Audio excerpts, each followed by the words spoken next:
Hello, friends. It's week 10. God, I've got so much joy. I can't even try it. I tried to stay contained. I cannot stay contained even though the game wants me to. You know what time it is. We're here to get you set for everything that you need to know tonight for fantasy football all the way up to kickoff. And I've got the joy down in my heart because I'm hanging out with Matt Harmon. I'm hanging out with Andy Behrens. I'm Jason Fitz. All right, I just went third person. Let's go. Now it's time for our fantasy game changers for this week, powered by Ram Trucks. You know what we do. It's like the game super password. I'm going to give you a word that we love to associate with Ram Trucks, and then we will see what player we associate with that word. Andy, you are up first, and the word is trustworthy. Yeah, give me Javonte Williams. He has somewhat quietly been more trustworthy than I think we may have expected entering the season. He doesn't really have a lot of buzz because it's obviously Denver's kind of a joyless offense, right? But his comeback from a multi-ligament knee injury has been truly impressive. Javonte is coming off back-to-back 80-yard rushing efforts. He handled 30 touches in his last game, so workload has been there basically every week. You look back to the game that Denver lost by 50, he still saw 14 chances in that one. So they are using him. We've seen flashes of the old missed tackle ability too. Over his last 3 games, he's picking up 3.1 yards after contact per attempt. He's piling up missed tackles, so he looks a little bit more like the Javonte Williams that we were accustomed to rookie year, prior to the injury. He faces Buffalo this week, and that is a damaged defense that's allowing 4.9 yards per carry on the season. That ranks 30th in the league. So trust Javonte Williams against the Bills this week. I love that. I'll give you a word here, and the word is powerful. And I will be slightly homer, but also I will be a realist here. Powerful, Josh Jacobs. Look, we're going full Easter. He has risen. Over the last couple of weeks, we've seen Josh Jacobs start to run the way that we expected Josh Jacobs to run coming into the season. But I think it's particularly noteworthy that after the Giants game, he mentioned the fact that the coaching staff sat down with him, asked him what kinds of runs he wanted to run, what he thought was the best situation for him, and he ends up with 98 yards rushing in that game, was at 100 yards until he took a loss with about 15 seconds left on the clock there. So Josh Jacobs had a bigger hand in what his rushing attempts looked like, and all of a sudden, what do you know? You see an increase in production. Josh Jacobs is becoming a bigger and bigger part of this offense, and especially knowing that they're going up against a Jets team where, frankly, they are not going to want to put the game in Aiden O'Connell's hands. I think that it's powerful to have Josh Jacobs get even a bigger share this week against the Jets. So I feel pretty good about that one. Matt, we got capability. What do you think capability?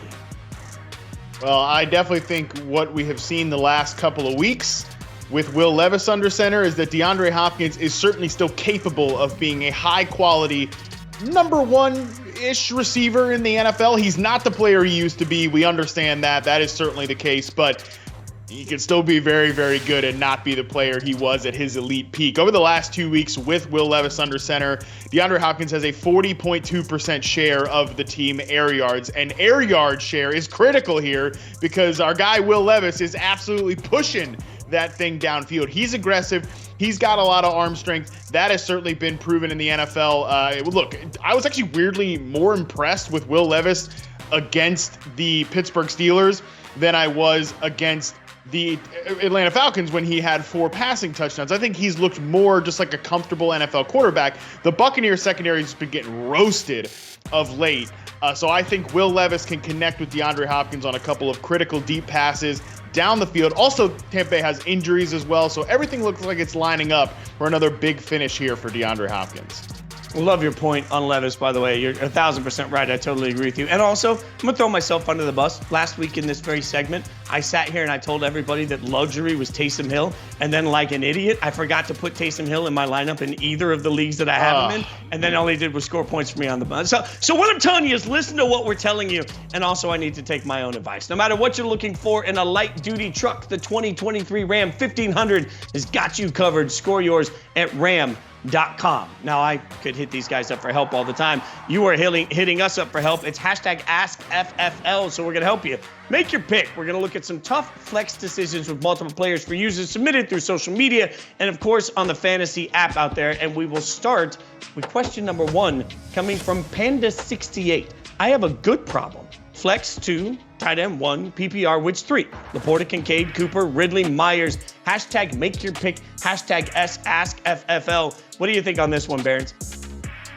Well, I think Panda68 has some receivers with some brutal matchups for the most part, right? Myers gets the Jets corners. There's no place to hide there. Mark Cooper's got the Ravens this week. I'm actually probably starting both of the tight ends. Laporta, this is going to shock you. He's my number one tight end on the week. Laporta is facing the league's most generous pass defense. The Chargers give up almost 8 yards per attempt. And then Kincaid, he's got upwards of, it's like 26, 27 targets over the last 3 games. His catch rate on the season is like 90%. It's nearly everything. So I'm starting both of the tight ends, and then I'm probably going to go Ridley. He's at least got a neutral matchup. Obviously, he's been a roller coaster on the season, but he's at least got a neutral matchup where the other two it's brutal. That's my fault for asking Barons about, anything involving Laporta. If we turn this show into a drinking game, his shot would be anytime he says something positive about Laporta. All right, let's go to the next one. Dennis says, half PPR, pick 2, Ramondre, McLaurin, Cooper, and Godwin. Hashtag AskFFL. All right, what do you think on this one, Harmon? Yeah, we're going to go ahead and remove Ramondre Stevenson here. Don't think he's in consideration. I think these receivers are in much better spots. Amari Cooper's matchup is tough, so I'm probably going to say he's not here in the consideration either. I'm going to go with Terry McLaurin and Chris Godwin. I know Godwin's been a little frustrating from like a touchdown department. He's kind of a positive touchdown regression candidate. It's a great matchup against Tennessee, and I do think that game could be a little more fantasy friendly than we're thinking, just because Will Levis, like I said, pushing the ball downfield against a weaker secondary. I think that will bring a lot more pass attempts out of the Tampa Bay Buccaneers and some goodness going in Chris Godwin's direction. Does Ramondre's smile in his headshot make you rethink this at all? Because let me just be clear, like here, that is a staggeringly good smile right there. I don't know. I think that when you look at the way he's smiling, it's a little too forced, and like he's got a secret behind that smile. And like, I don't have any confidence that Bill O'Brien's actually calling a good offense here. This is not so good. So yeah, no, the smile does not move the needle for me. That is, again, the expert analysis you can only get here. Next, Cardzilla, Dotson, Stevenson, Kirk, Douglas, Gabe Davis. I love that he gave us first last name for Gabe. PPR needs to start 2, hashtag AskFFL. What do you got on this one, Barons? See, I look at Ramondre's smile and I see joy, I see sincerity, and I see a guy that I'm probably going to start from this collection of receivers. You get workload certainty here. Had a touchdown last week, over 120 total yards last week. Not in a bad spot at all against Indianapolis. And man, the other one is tough. I'm probably leaning Christian Kirk. The targets and the yardage have at least been consistent, if not always spectacular. He leads the Jags in receiving yards on the season. If I felt like I was an underdog and I really needed like a Hail Mary play, I might go Gabe Davis over Kirk. But if I think it's a kind of neutral matchup, I'm going Kirk here. You guys can keep the questions coming at us with hashtag AskFFL. In the meantime, last week, Josh Dobbs was one of the best stories in the entire league, not just for how he played for the Vikings, but for everything else that happened, being traded only days in advance, working on his snap count cadence on the sideline, not knowing the players in the huddle. We talked about it all week, but interestingly, this week on Eckler's Edge, Austin talked about it from a player standpoint and what he saw that was so incredible there. Check some of this out. This guy barely knows, he doesn't know his teammate's name. There are clips from Sunday of him literally learning the cadence of the offense from the center. And despite all that, they still beat the Atlanta Falcons on Sunday. Kevin O'Connell calls it one of the most impressive things he's ever seen in his entire career, the head coach of the Minnesota Vikings. Can you just kind of tell us from a player's perspective how freaking difficult that is? Yeah, wow. Very, very impressive. And I think it just goes to show the character of Josh Dobbs and how dedicated he is to this game and making sure that he's in a position to take advantage of his opportunity. And football is football. And so there's cover 5, there's cover 2, there's cover 4, there's cover 1. At the quarterback position, if you're really key in on it, you can say whatever. The coverages are the same, right? We know what the defense is. But, for him, actually being in tune with his offense enough to actually go and put points on the board and actually move the ball efficiently. Being able to even call the plays, just reading it off a wristband, you still have to go out there and look around, assess the defense, know the checks, and hike the ball. Within that, you can't forget the play. And if you haven't been memorizing these things like we usually do with training camp and all these other weeks that we've had, then it's tough. That's so tough. And so, man, yeah, very, very impressive showing Shout out to Josh Dobbs, man. Keep it going. All right, let's take a look at some of the fantasy chatter this week. The most talked about players in the Yahoo Fantasy app. Justin Jefferson, I like this. Gavin says if he plays this week, he's not worth starting. He probably won't get much targets. Vikes might want to go light on him first week back. I don't know how we would know that, but also really, I want your thoughts, guys, on this one. Kyler Murray, Dustin says, quote, I'm really liking Murray's chances of playing to his talents the rest of the season. With Kyler essentially playing for his future home in the NFL, he'll be a fantastic fantasy quarterback for the second half. I don't know, Harmon, were you buying that? I kind of am weirdly intrigued by this Kyler Murray Arizona Cardinals offense. I really believe a lot of what you were talking about in the pre-show, Fitz, that our colleague Charles Robinson is selling us, and what the Cardinals are selling him and a lot of other insiders, is that they really want this to work with Kyler Murray. I know that we're all obsessed with, we got to tank for the quarterback. We got to tank for this draft pick. Well, you know what? Like, Kyler Murray's been a pretty good quarterback at the NFL level so far. It's not as simple as just like, all right, we get a rookie quarterback and we ship off Kyler Murray. Like, I think their best path to future success is if they win a few games down the stretch and Kyler Murray gives them some good play. And there are intriguing players around him. Like Marquise Brown might be one of the most underrated receivers in the NFL. He's been a great zone beater since he came into the league, and him and Kyler have a nice little connection there. Trey McBride looks like he's showing some signs of life. I'm going to talk about Michael Wilson, the rookie receiver, later in the show. James Conner could be coming back soon. Like, I think Josh Dobbs, who Eckler and I just talked about, he showed pretty well in this offense and had some buoyancy and viability in this offense. And Kyler Murray, when right, might not run like he used to after this injury, but when he's right as a thrower, he can bring a lot of juice to this offense. I'm pretty excited to watch it. Aaron, you in on this one? Yeah, no, I like that call. And I actually think this is one of those cases where, I mean, look, we got Tua out this week. We got Mahomes out this week. We got Hurts out this week. I'm not waiting to play Kyler Murray where I've stashed him. Like, I'm rolling him out there in a couple of one quarterback leagues. And yeah, I think if I'm the Cardinals and I look at this draft class where I might be picking, maybe let's just plug Marvin Harrison Jr. in there and see what that looks like and roll with Kyler Murray. I mean, he's great. Like, that would be a situation that would complement Hollywood Brown really well. He's got some weapons. I'm interested in right now for Kyler Murray, and I'm interested down the road. I think I just pieced this together as you guys were talking, but I talked to Michael Lombardi earlier today for Zero Blitz, one of our shows on Yahoo Sports, and he pointed out that the contract really kicks in with full guarantees the Cardinals can't do anything about if Kyler Murray gets injured. So that's why there's a huge risk in playing him. I think that only speaks to what Charles Robinson is telling us and what you guys are saying too. If the Cardinals didn't believe that Kyler Murray was the future, I don't think they'd be putting him out there. They'd be protecting their investments. So I expect them to put him out there and see what he can actually do with this offense. And the best case scenario is you find out you got your quarterback and you have to go back into the draft to do it. All right, keep the comments coming to us. Again, hashtag AskFFL. We're going to help you guys with your lineups in just a little bit. But in the meantime, I have to remind everybody one more time, there is early football on Sunday. For the last time this season, there is early football this Sunday. The Colts taking on the Patriots in Germany, a 9:30 a.m. Eastern kickoff. This is one of those games that 10 years ago, Colts-Patriots in Germany would have been just, how could they do that? And now it's like, okay, I'll wake up midway through, I'll eat my waffles, and I'll figure out what's going on here. But we do have, at least football early in the morning. So, Matt, what are you looking for in this one? Yeah, I was the only one of us on the show, Doc, brave enough to claim a Patriots topic here, a Patriots exclusive topic, should I say. Demario Douglas is a fantastic PPR scam the rest of the way. And shout out to the guys from Underdog Fantasy, Hayden Winks and Josh Norris, for coining the fantastic phrase PPR scam, because you out there, if you play in a full PPR league, you've done this before. You're like, all right, who's the small, short area slot receiver that's never going to probably go for 100 yards, or if they're going to go for 100 yards, they're going to need like 13 catches to do it.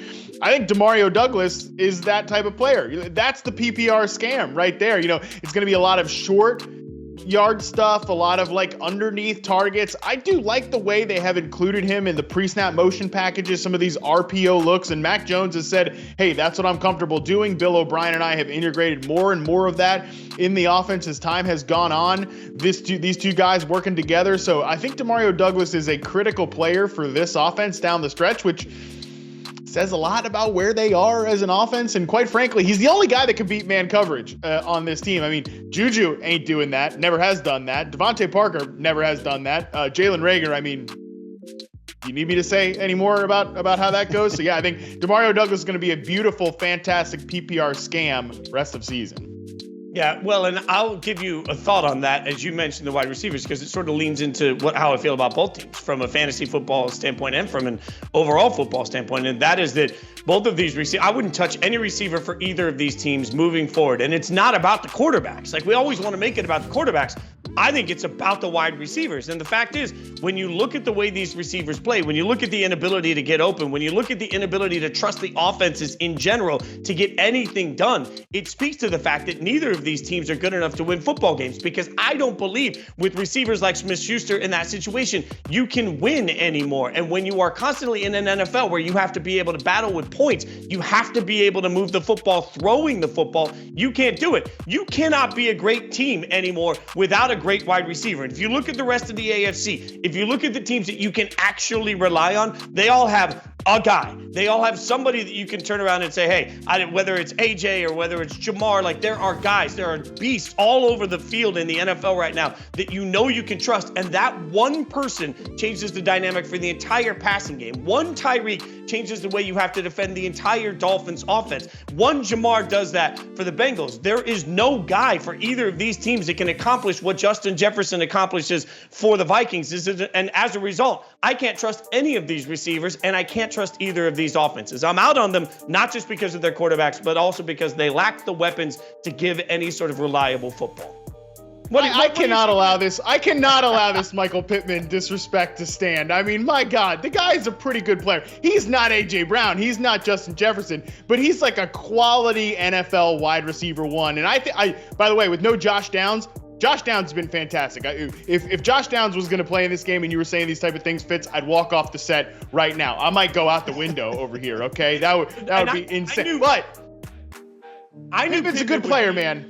I knew Pittman would be your clapback, and this is what I would say. Pittman is a great T. Higgins.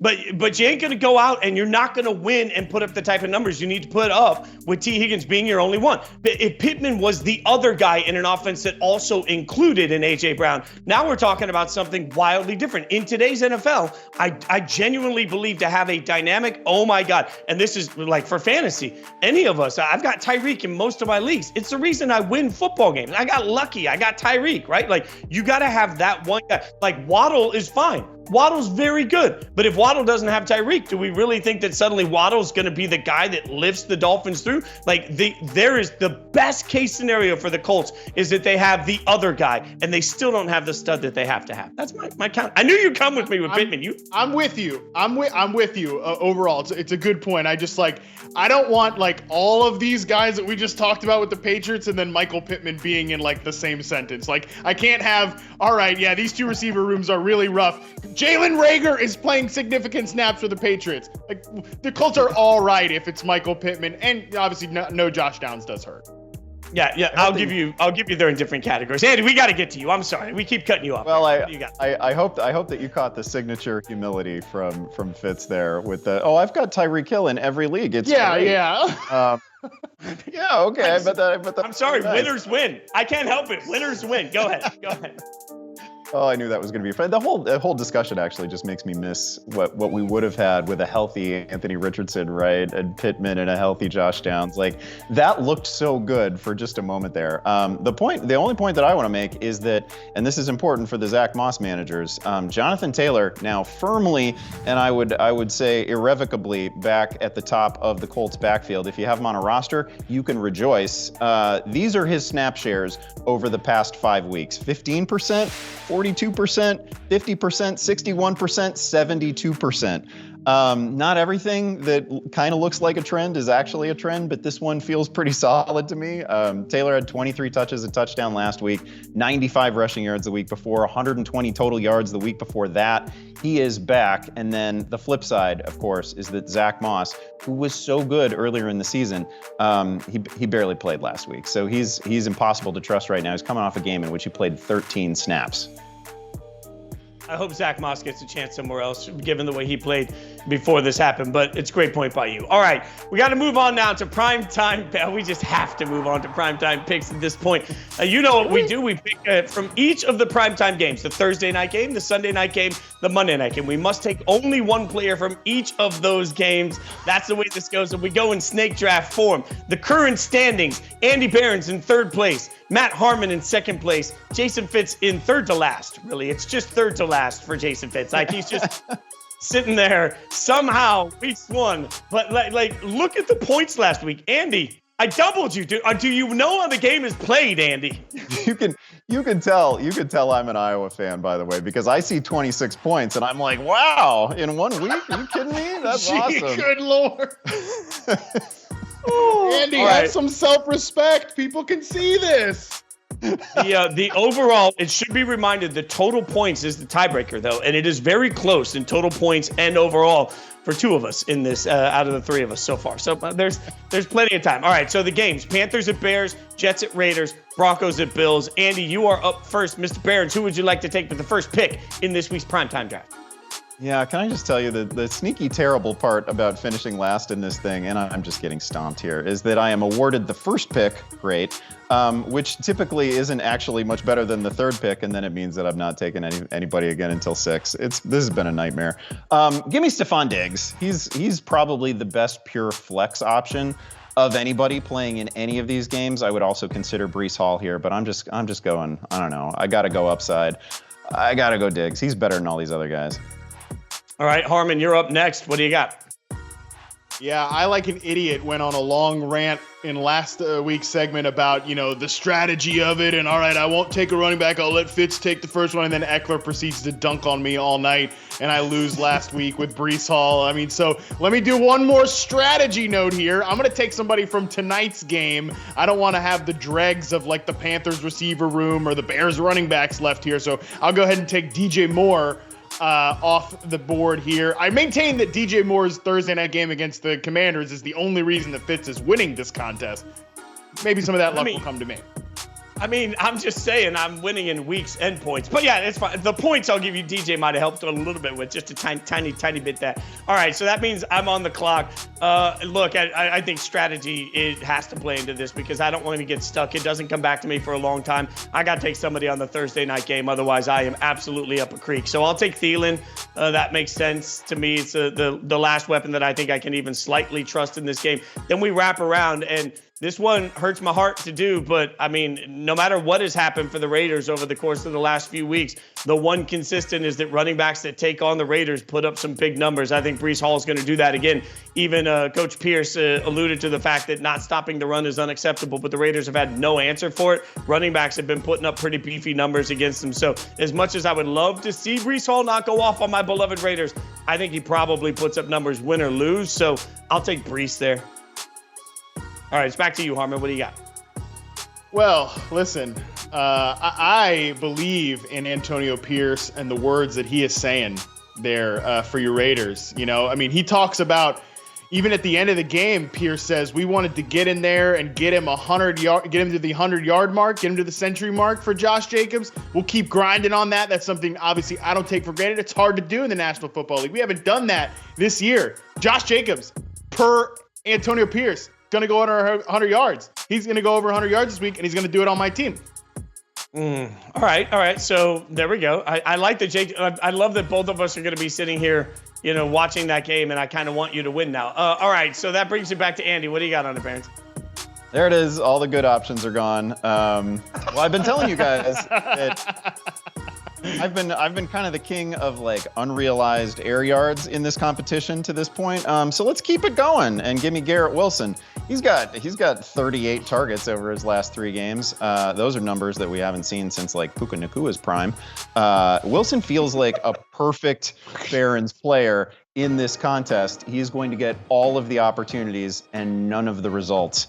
And then next player for me, I'm gonna go Deontay Foreman in tonight's game. With all due respect to Foreman, he might be the worst real life player who will ever be selected in this contest. I have to allow that. But he's coming off a 20 carry game. He's rushed for 80 yards in 2 of his last 3. He's been respectable as a receiver as well. And the matchup with Carolina, of course, is juicy. Okay. All right, go ahead, Harmon. Go ahead, Juicy got worked into the show, son of a biscuit. All right, go ahead. I mean, Javonte Williams in a pretty juicy spot here, too. You look at the Buffalo Bills, their run defense has started to fall apart. Their entire defense has started to fall apart. And he was getting loaded up with touches before the bye. So give me Javonte Williams here. I'm going all running backs here in my second and third pick. And I'm feeling pretty good about it. Yeah, I'm going to need to check in with the powers that be because I feel like I've picked last in this draft basically every week for the last couple of months. And just once, I would like one chance. I mean, just once I'd like one chance to feel like I love my last player, but that's okay. That's okay. Cortland Sutton. I'll go Sutton on the Monday Night Football game because I have trust issues with Gabe Davis and because every time I've taken Cook in this competition, that hasn't worked for me either. So now I'm just looking around saying, hey, the one guy that's getting targets that, maybe can put up, I don't know. I don't feel great about it. I'm going to need Breece Hall to go off and score a bunch of points in a loss, obviously, to the Raiders and Thielen to do some good things for me. I don't feel, but this is the burden when every year you're picking last in the draft. Every week I'm picking last in the draft. This is just the heavy lifting I have to do as the weekly champion around here. So humble. Moving, really, your humility. And you can see his muscles popping out too as the humility is. I mean, just so jacked, so humble. This shirt fit before I was working out this hard. I just can't do anything about it. Each week, Sal Vetri offers up unique fantasy advice here on the show. We're going to check back in with Sal now for his 7 key findings for Week 10, which includes one player that went from the naughty list to the nice list in just 1 week. Check it out. These are the 7 key findings that will help you win your Week 10 matchup. Finding number 1 is the best spot of the week. And this is for Tony Pollard, who once again scored less than 10 points last week. But we warned you about this. We said on this program that Tony Pollard was in the sketchy spot of the week against the Eagles defense a week ago. But oh, how quickly the tables have turned because now he's a 16-point favorite at home against the Giants' bottom 10 run defense. And in similar matchups in his career, Pollard averages 16.5 fantasy points per game. Finding number 2 is the sketchy spot of the week. And this takes us to the Browns backfield and Jerome Ford, who's actually coming off of season high usage. Last week against the Cardinals, he saw season highs in overall touches, snaps, and targets. But now this week, he takes on his division rival, the Baltimore Ravens, who are arguably the best defense in football and definitely have a top 10 run defense. Baltimore is only allowing 13 fantasy points in total to opposing backfields this season. Finding number 3 is the pickup and play of the week. And this is the Commanders quarterback Sam Howell, who continued his success in week 9, throwing for 325 yards. Howell has benefited from the Commanders leading the league in pass rate. They're throwing 72% of the time and on a historic pace. His 39 pass attempts per game are on pace to shatter the NFL record for pass attempts in a season. And this week he takes on a Seattle secondary that's allowing an above average 255 passing yards per game. Finding number 4 is the sell high of the week. And this is for Gus Edwards, who just had 17 fantasy points this past week and over his last 3 games is averaging 22 points per contest. So why is he a sell high? Well, there's a few reasons. First off, he has 6 touchdowns in the last 3 games. That's not sustainable. And the second point is rookie Keaton Mitchell was involved last week, not just in blowout run, but in the first half. Mitchell was highly productive, and Coach Harbaugh said that there's going to be more of a rotation between the 3 backs moving forward. Finding number 5 is the number 1 trade target. And this is for Cooper Kupp, who hasn't topped 7 fantasy points in a month, but we have to add more context. Last week, his quarterback was Brett Rippon, who struggled with accuracy, and the week before that, Matt Stafford got hurt. So Kupp's struggles have been overstated, and now he enters the bye week. The fantasy manager in your league who has him might be desperate for a trade. Finding number 6 takes us to a player who is trending up. And this is Rachaad White, who has proven me wrong because over the last 3 weeks, his receiving production has stayed consistent. He's averaged 5.7 targets during this time, which has led to over 17 points per game. Now, this week is a true test because he'll take on the Titans defense that allows the fewest receptions to opposing running backs. If White clears this hurdle, we can consider him matchup proof moving forward. Finding number 7 takes us to a player who is trending down. And this is the Packers wide receiver Christian Watson, who over 4 healthy starts is averaging just 5.8 points per game. Only 50% of Watson's targets are catchable this year. This ranks bottom 10 amongst all receivers in the NFL. And to make matters worse, Watson suffered 3 different injuries on a contested catch late in the game in week 9. It's unclear if these injuries will force him to miss time, so track that. And then there's even another issue. It's Aaron Jones. Jones returned to full health last week and he earned 20 touches. And ideally, the Packers just want to lean on him as much as they can and throw less, which will hurt Watson. So these are the key findings that'll help you win your week 10 matchup. All that's left to do is for you to take this information and use it to smack around your opponents this week. All right, now, Sal, you just mentioned, by the way, Sal looking dapper. The turtleneck look, I mean, Sal just looks like James Bond if you're casting this thing. Sal's your guy. All right, so everybody wants some help right now with trade deadlines, so we figured we'd take a look at some trades that people are asking about, get your opinion on them, Sal. So we'll pull up the first one coming here from Peterson, who is in a half PPR, so got the offer of sending Tony Pollard and Puka Nacua for Austin Eckler and Kyron Williams. So what do you think on that one? I appreciate the compliment, Fitz. Thank you, first of all. And then I think this one's really close. We have to keep in mind a couple of things when we're trading at this point in the season. Players that have had some bye weeks, guys who are on IR, and the fantasy playoff schedule. So in this trade, Kyron Williams is somebody to point out. Won't get him back until week 12 at best. And it's a high ankle sprain, which usually affects the production afterwards for a running back. So that's important to point out.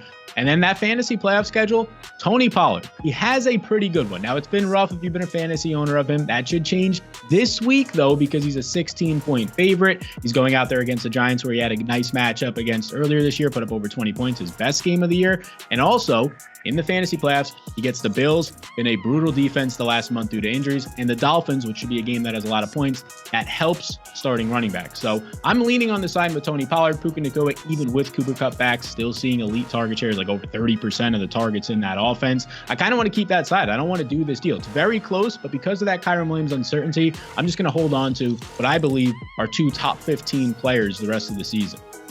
All right, let's take a look at the next one from Colin. Colin wants to know, he's receiving Garrett Wilson, Bijan Robinson to give up Kenneth Walker III and Terry McLaurin. What do you think on this one?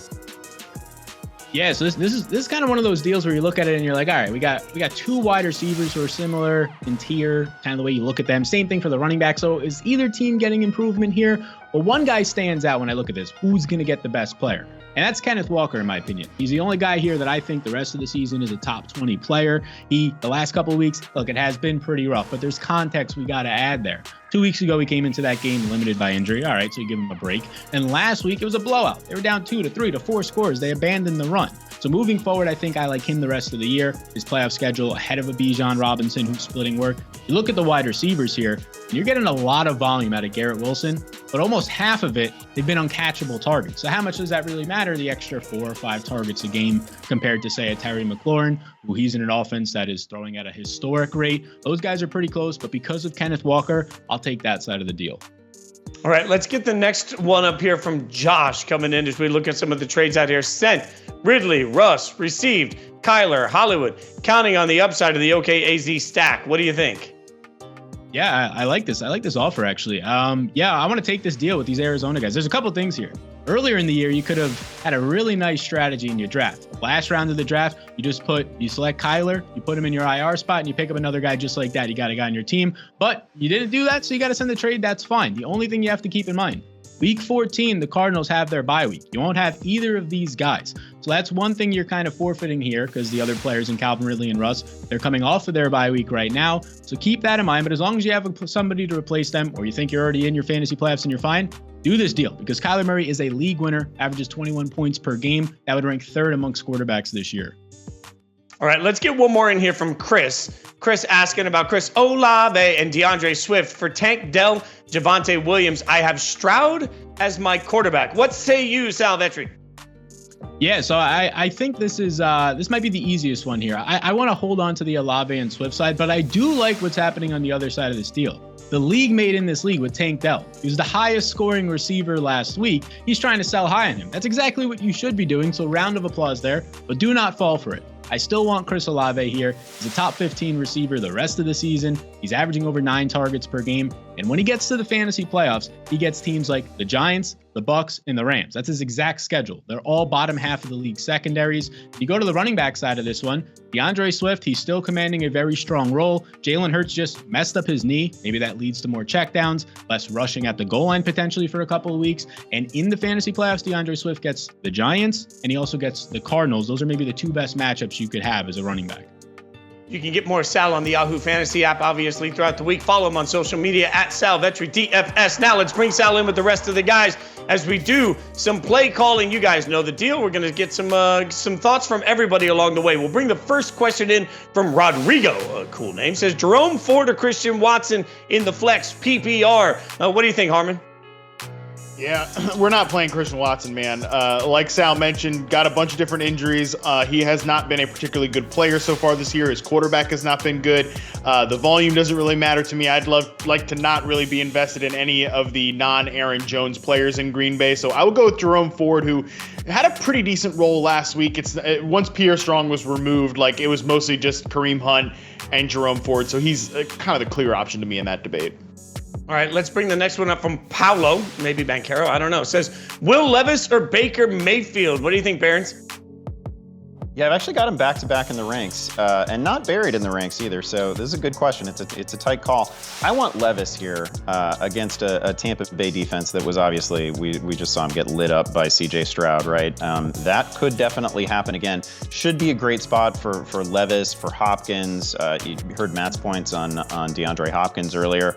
I also think Levis, again, to Matt's point earlier in the show, he looked really good last week in a game where he didn't make a lot of fantasy noise, but that was really impressive. Kind of a nice consolidation week for him. So I think he's got the better matchup, and I'm kind of excited by the skill set. All right, Sal, you get this one from Jim. Jim asking, do we go Madison or Foreman with Herbert out? What do you think? Yeah, I'm going to go with Deontay Foreman tonight. Last week, he ended up seeing a season-high 74% of the carries in this backfield. Now, without Khalil Herbert on the year, he's getting 16 opportunities per game. That's really strong, and it's nice that he's coming into a matchup that you could take advantage of against these Panthers, linebackers, the defense in general. Second most fantasy points allowed to the position.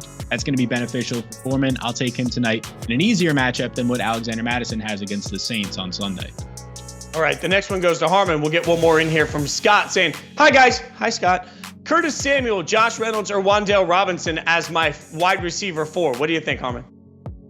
Oh, man, kind of down bad here with this one. I don't really love Wan'Dale Robinson generally. Again, he is the peak PPR scam, what we talked about earlier. I think Josh Reynolds' role is starting to decline a little bit. If Curtis Samuel is active, he would be the clear choice to me in this one. I know he's obviously dealing with a little bit of an injury right now. I can't do Wan'Dale Robinson in the Tommy DeVito offense. So if there's no Curtis Samuel, I think you got to go Josh Reynolds there. But Samuel would be the preferred option if he's healthy. Welcome back. Let's take a look at the injury report coming out of practices today, who we're monitoring for the entire weekend. Some big names on here that impact everybody. Kenneth Walker III did not practice. Dameon Pierce, ankle, did not practice today. T. Higgins, hamstring, was injured in practice yesterday. Ian Rappaport is saying that it's expected he will miss the game against the Texans. Sources say he'll be evaluated on a week-to-week basis moving forward. And Nico Collins, calf, limited Wednesday, did not practice today. So I don't know, guys. When I keep looking at this, I was just talking about T. Higgins a minute ago, but this feels like a strange year for the Bengals where they just haven't necessarily been able to get everybody healthy. When they have, they've looked great. This T. Higgins thing, Barons, has me a little concerned. Yeah, this is brutal. Like we've had just a little bit of a glimpse of what it looks like when they're all healthy and the whole thing is fully operational. And now on top of Higgins probably missing this week, Jamar Chase dealing with a back injury. The way he's talking about his back injury is, I don't know, it's kind of rough. The good news here is that Joe Burrow is back to being Joe Burrow, right? And that's been really exciting. He's obviously moving really well in the pocket. Assuming that Chase is good to go, Tyler Boyd, total pro. He's been really good before. There's still enough here, but man, T. Higgins just unlocks so much for this offense. It's really a shame. And there's no plug and play exactly other than perhaps Tyler Boyd.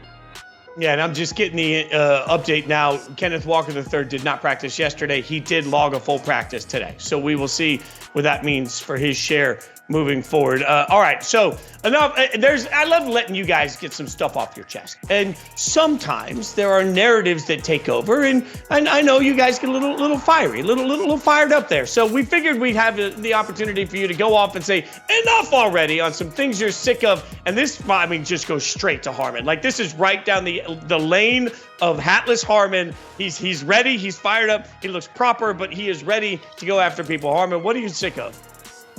Yeah, this is like a little bit of a preemptive enough already because I am sure we are going to be getting a ton of whining about the Lions running backs. Oh no, David Montgomery, he's not getting as much work as he did before early in the season. Good. Now that Jahmyr Gibbs is broken out. Oh, Jahmyr Gibbs had all these touches, but now David Montgomery's back and it's ruined. I don't care, all right? You probably have gotten the best that you're going to get out of these two running backs. That's life. That's the way it works. David Montgomery had his best games to start the season when Jahmyr Gibbs was getting kind of eased in.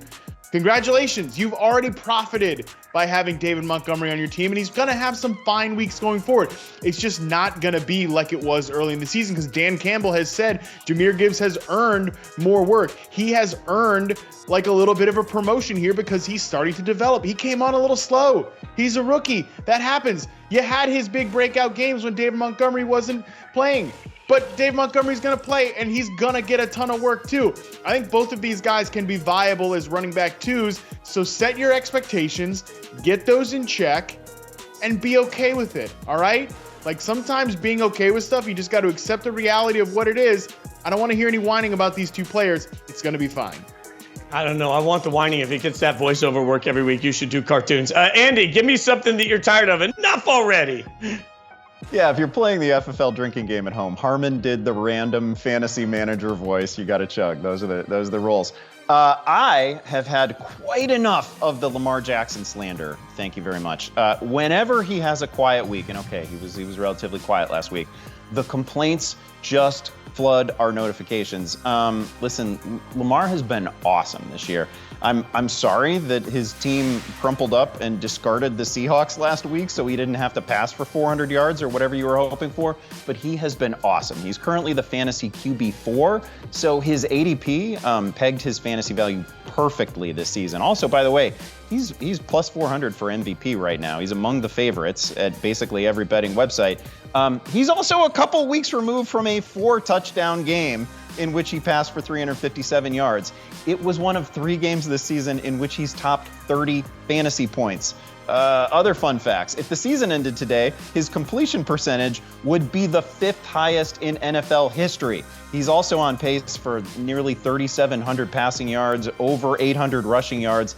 This is pretty close to a historic season that you guys are complaining about. I realize, again, that some of you are worried like his team's defense is just going to squash opponents all year. But you look at the back half of their schedule late in this year, they've got some tough matchups, and they're going to have to play. They're going to have to go all out. They got Cincinnati, they got the Chargers, Jacksonville, San Francisco, Miami. Listen, Lamar is a great player who is actually playing his best football right now. He's in a great situation. We're no longer accepting complaints. Harmon, you want to get one more off your chest and one more? Enough already.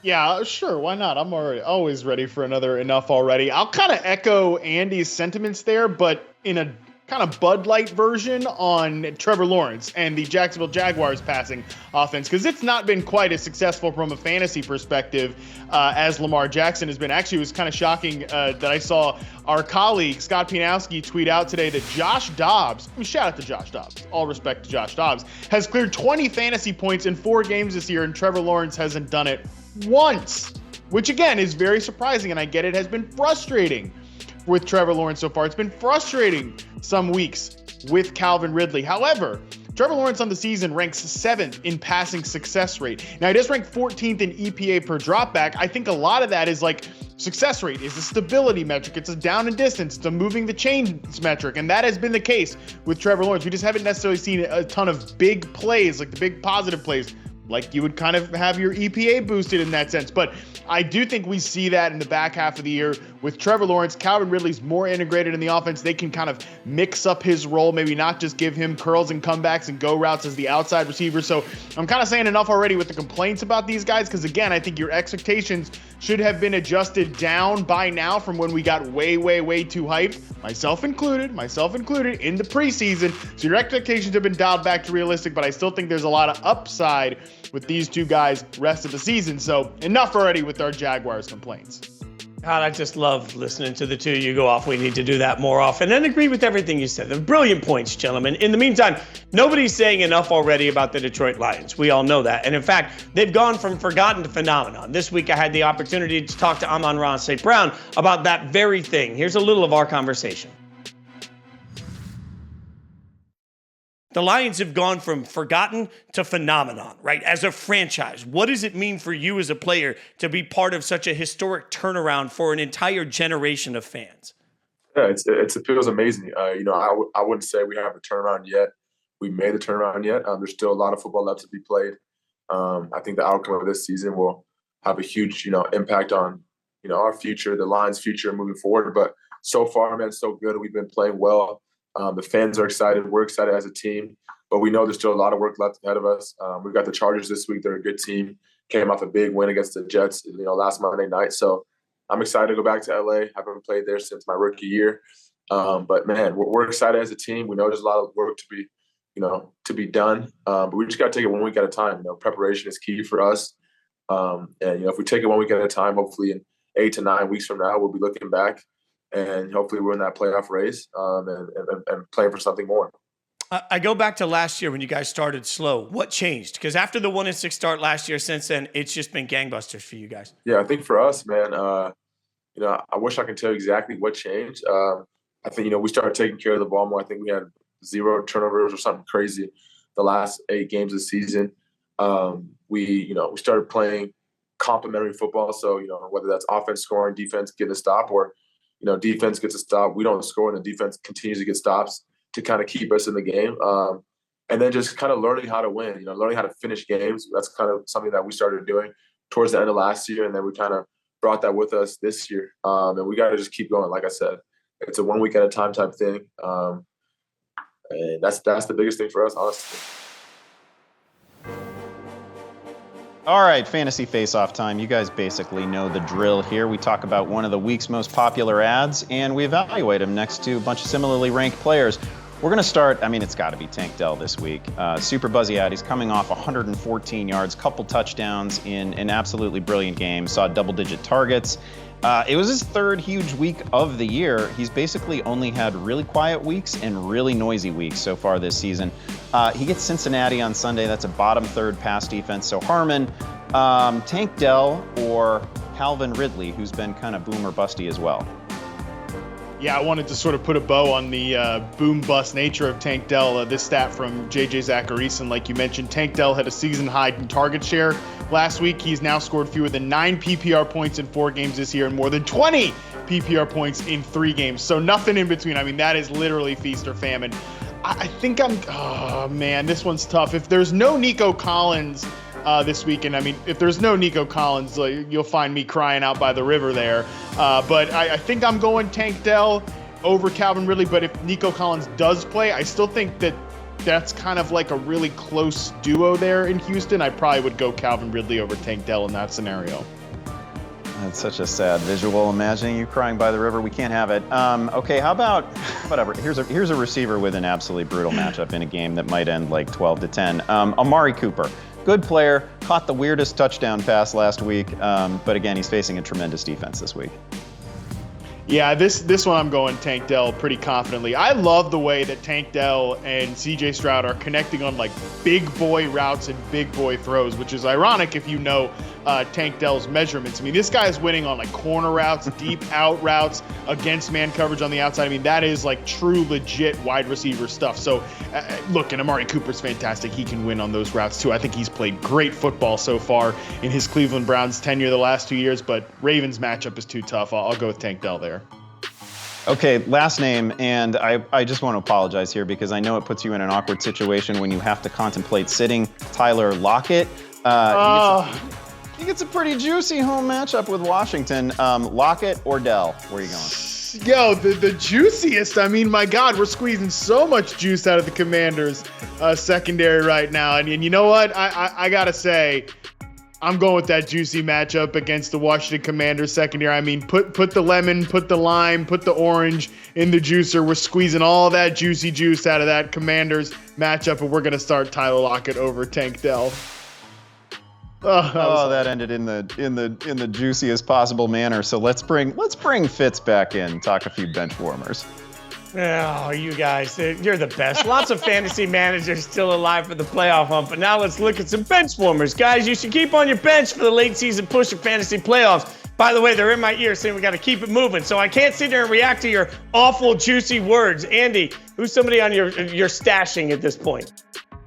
Yeah, I'm gonna start with Tyjae Spears here, and I realize that many of you were hoping a Derrick Henry trade was gonna unlock Spears' ceiling for the rest of the year. he's still playing over 50% of the snaps each week, and he's going to catch 45 or 50 passes at his current pace. He's also gaining 5.5 yards per carry. He's been great. You shouldn't need me to tell you that he is one of the premium sort of contingent value backs in the game. If anything at all were to happen to Derrick Henry, we're starting Spears, no questions asked, in all of our leagues without a second thought. All right, Matt, give me somebody that you'd stash.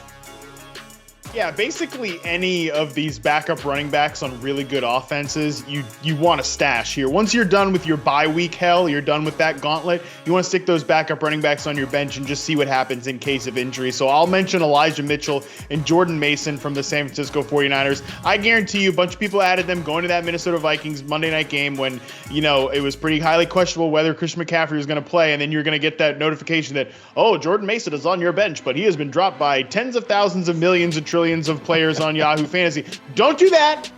Don't do that, because you don't want to be the person who has to rush to the waiver wire if Christian McCaffrey misses a game at some point. These are exactly the type of backs that you want to have on your bench for the upside, even if you don't have McCaffrey, okay? Because, man, that would be great if McCaffrey missed a game and you had these guys on your bench. These are the players you stash to end the season. You could have given me that advice a little bit ago, because, oops. All right, Andy, give me somebody you're going to stash.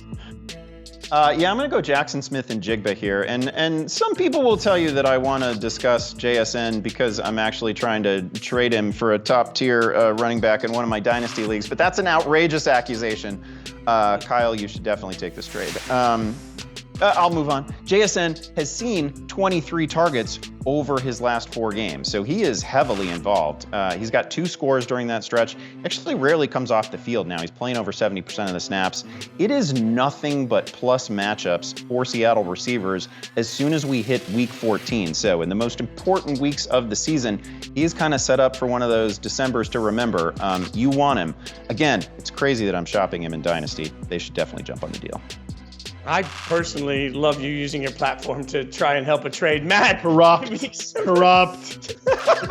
Andy Behrens continues to use his platform to wield his power. This is absolutely disgusting. The weaponization. But Andy, it really is. But in your defense, Behrens, you are right. The other players you want to stash to end the year is upside tickets that are rookie wide receivers. Those are the other lottery tickets in addition to backup running backs. I'll name Michael Wilson. I'll go non-obvious round 1 players. I'll talk about Michael Wilson from the Arizona Cardinals. Didn't play last week. However, we have seen him play and make pretty big plays against defenses like the Niners, like the Cowboys. I think this guy can beat press man coverage. And with Kyler Murray coming back, a guy who is a really underrated, I think, at this point, downfield passer. And we're going to see him play in a real NFL offense, not Cliff Kingsbury's horizontal raid offense. I'm not saying that he's going to be Michael Wilson, that he's going to be like Amon-Ra St. Brown, who Fitz just talked to earlier. Kind of that out of nowhere rookie wide receiver that ended up being a league winner, which I know the phrase, I did ban the phrase, but we're going to use it here in this sense. That end of season, like, guy that carries you. I'm not saying Michael Wilson's going to be that, but I think he could give you some pretty good weeks if Kyler Murray comes back strong. Are you currently trying to trade him in any of your leagues? No. Okay. Listen, I'm with you. Integrity, ethics, transparency. That's the Harmon platform, and I'm not using this show as my bully pulpit to try to get my trades pushed through in Dynasty. I would never do that.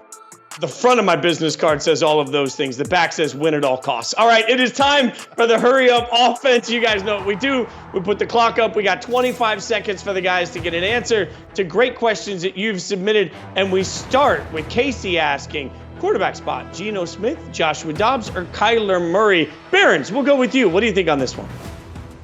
Oh, I know I talked up Kyler Murray earlier, but Washington just detonated their defense, and they had already been so vulnerable against the pass. I think I got to go Geno Smith here. Again, Washington's given up like 19 passing scores this year. It's got to be Geno. Anything else you want to share with us? We still got 9 seconds left. Okay, fine. We'll clear the clock. We'll go to this one. So no. Oh, okay, perfect. Pizza Pits comes in with the next question, and really just a great name, Pizza Pits. I don't like it. Does he have Pizza Pits? I don't know. Miles Sanders versus Justice Hill for the flex spot. Harmon, what say you? I saw him talk about Pizza Pits. Wow. You send in a question like this. You don't send in like, here are my 3 great receivers. Pick from them. Look at my little problems. I guess it's Miles Sanders because it's a 2-way backfield. We almost barely got that one in. All right. Sean, Trackstar121388. I just read the whole thing to take up more time here. Says DJ Moore, G. Wilson, Kincaid. So I love that Kincaid didn't get that first initial. Okay, Barons, what do you think? Yeah, this is really close for me between DJ Moore and Garrett Wilson. Again, the issue with Garrett Wilson is not targets. He gets 1 million of them. It's just a lot of them are uncatchable. I think I probably lean DJ Moore here in a friendly matchup. All right, we'll pull the next question up. And Yusuf says, Montgomery, Kirk, Boyd, I should mention he put a comma between each, Noah Brown in a 0.5 PPR with the hashtag AskFFL, and also great job using capital A, capital F, David F, Montgomery. and L. What do you? I tried. Talk about enough already. Enough already, Fitz. Just David Montgomery's the answer. Oh man, you didn't make that any fun, Harmon. Harmon stole my joy here. All right, next question up on the hurry up offense. Corey says Gus Edwards or Javonte Williams. What do you think, Andy Barons? Oh, murderous matchup for Gus Edwards this week. I'm going Javonte. Again, talked about him earlier. He's coming off a 30-touch game. The volume has absolutely been elite lately, and his performance has been kind of vintage Javonte as well. So he's an easy start for me. I also love that I got a little side eye there from Harmon because I asked that question so quickly. I appreciate that. All right, we'll keep it going here. We'll see what we got next. EHM, Foreman, Brown, or Flowers. Ask FFL. Make your pick. What do you think, Harmon? Oh, God, this is hard. Not Noah Brown. It's between Foreman and Flowers to me. Ooh, I think I'm going to go Foreman in a pretty good matchup where he's going to get a lot of work. I think there are good and better days ahead for Zay Flowers, but give me Foreman this week. All right. Look, that was very efficient by you. By the way, note I got it to you quickly this time. I got the ball out of my hand quickly. I don't know what this name is. Is it Adams, Cooper, Addison, Kirk? What do you think, Barons? Oh, I think I kind of hate this question. This is nothing but brutal matchups, right? And or sketchy quarterbacks. If this were me, I'm just going Davante Adams. He is the best. You know, all due respect to the rest of these guys, he is the best player here. He is still getting volume. Let's go Davante, despite the recent results. I'm a little scared of the volume he will get or not get this weekend. Susan says Stevenson or Gibbs. Harmon, what say you? Stevenson or Gibbs with 2 question marks? Thank you for specifying the punctuation. That's always really helpful when we're getting these questions out. I'll go with Jahmyr Gibbs. I'm just trusting a better offense here, okay? Look, it's a split backfield between Stevenson and Zeke on a terrible offense, or a split backfield on the Lions, which is a good offense. So I will go Gibbs on this one. I just wanted you to understand it was a really serious question. 2 question marks says like, hey, I really need your help. Philip comes in next, also really needing the help, saying George Pickens, Jerome Ford, or Taysom Hill. Ask FFL. I'm asking Barons. What do you think? Yeah, sometimes I like a diva receiver after they've thrown a tantrum, but if you've listened to anything that Mike Tomlin has said about George Pickens this week, I don't think it's happening. I don't think anything is changing. I am taking Taysom Hill here. He has 20 carries over the last 2 weeks and like 3 touchdowns. He's been so good. It's weird to take a kind of tight end, but I'm going Hill. I like that pick a lot. All right, next up on the list, we'll go to Ethan, who says Kincaid or DJ Moore at flex. What do you think there, Harmon? How spoiled are you, Ethan? I wonder who your tight end is. I mean, maybe you've got the Sam Laporta, Dalton Kincaid super rookie stack there. Man, I don't know. This one's really hard. I guess if you need just the safe floor, just go with Kincaid, I guess. All right, that was less than convincing, but we still got the play done. That's all that matters. Next, we've got Cheeseburger Fantasy saying Thielen or Foreman standard. Hashtag AskFFL. All right, what do you think, Barons? For real, I can't believe that you can't start both of these guys. I mean, Thielen has been like a top 10 receiver. He's been great. It's a super friendly matchup. I'm probably leaning Thielen there. I mean, man, the Bears have given up 20 touchdown passes. He's got to catch one. All right, okay, I like that. Also, Cheeseburger Fantasy, I like the fact that they put the little cheeseburger icon in there. That's well done by them. Tyler says, Ramondre or Aaron Jones, 1 point, period, PPR. You had room to write out point if you wanted to. Go ahead anyway, though. What do you think, Harmon? Yeah, Aaron Jones, man. I love Matt LaFleur just being straight up with us like, hey, it's time to rock. I'm ready to just load up Aaron Jones with a bunch of work, and that is exactly what happened. Pretty funny that the Packers, I'll use my 13 seconds here to be just a jerk to the Packers, but pretty funny that they're like, yeah, Aaron Jones, you have to take a pay cut, all that stuff, but yet they can't run their offense without him. Hilarious stuff at the running back position right now. Let's get one more in, and this one is going to come up from R.L. Sully. Hashtag Ask FFL, Thielen or Metcalf. Barons, what do you think? Listen, I'm happy to yield my time if Harmon wants to trash the Packers any further. I love it. I can't get enough of it. I'm going to go Thielen here. No disrespect to Metcalf or his matchup. It's great. But again, Thielen is facing a pass defense that has allowed 20 touchdown passes. I have to think that he finds the end zone. The volume has just been there so consistently.